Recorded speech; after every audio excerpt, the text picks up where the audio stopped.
gosh, I hope I didn't make a mistake here, but okay, well, I pre-ordered the ZV-E1 within minutes of its purchasing window opening, which was almost precisely 2 years since I ordered my first love. The reason I started this channel, the Sony A7c, which sadly, I'm now going to have to sell to fund this purchase. But why? And am I making a massive mistake? And does this mean I will not be getting the Sony A7c2 whenever it launches? Well, yes, no, and maybe. But let me tackle why real quick. So my A camera is the Sony FX3 because it's superior image in 10-bit color, among many things. But the camera I use the most, like for these talking head shots, but also because it's as easy to rig up as it is to strip down to become the perfect compact camera that I take traveling with me without hesitation because it's a full frame camera that fits in my pocket. Well, that's the Sony A7c. Yet sometimes I want something even smaller and even easier to use where I can literally just grab it and press record. So then I reach for my Sony ZV-E1. So if you're following my train of thought here, my FX3 because of the sensor is my main camera, but my A7c because it's equal parts capable as it is compact is my B cam. And then my ZV-E1 because it's a great grab and go camera, well that's my C cam.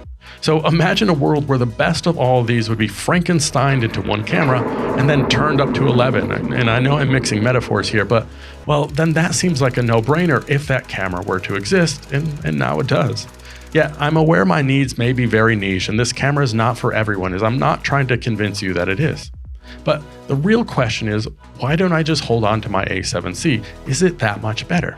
And reluctantly for me, it is, because simply the new Bion Z XR processor in the ZV-E1 powering all the new AI features solves my biggest complaint of my two main complaints I have with my A7c is solved with the AI dynamic stabilization. Now, the comments I always get with both my ZV-E1 and my A7c footage in my travel videos is how shaky the footage is, and I agree. And this is why I made a whole video about using Catalyst Browse to stabilize your footage, and I made some bold predictions that this would one day be able to happen in camera. I just had no idea that it would happen like a month later. Now, the dynamic mode looks nuts, and frankly, I imagine it will look just like this. Okay, so this is exactly the image I will be getting. I'm filming on the Sony FX3 with the XLR top handle and XLR mic, and I'm post-stabilizing it with Catalyst Browse. So this is exactly what I'll get with the ZV-E1, but with a much smaller, lighter body and with no post-processing. So much faster and smoother, and if I want cinematic vlogs, I can do that. There you go, cinematic vlogs. Does this look more cinematic? I don't know. Okay.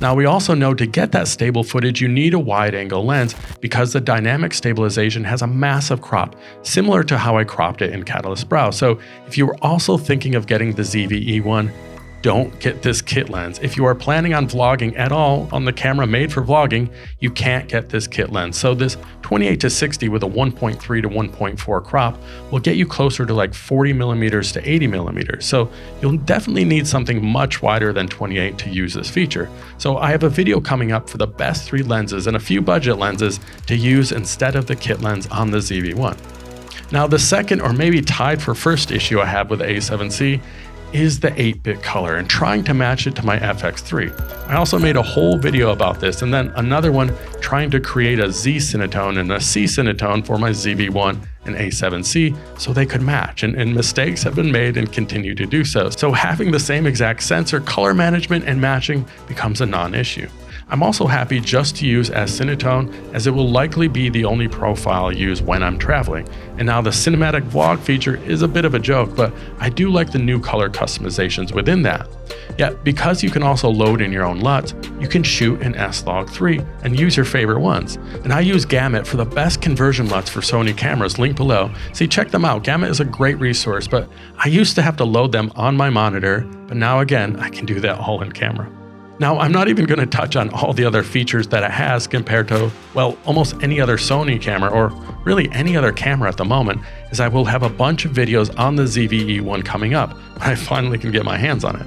So the last question though is, does this mean I'm ignoring one of my last videos where I said emphatically I will be pre-ordering the A7c2 as soon as it is possible, which it currently isn't. So do I still stand by this sentiment? Well, yes, but I presume the A7c2 will get announced somewhere in October and will begin shipping in November, and I will probably immediately pre-order it then too, as I assume all the new AI features will be in the A7C2 with a dynamic stabilization, but with a 33 megapixel sensor and an EVF. And again, I know people hate the EVF, but I'd rather have it than not.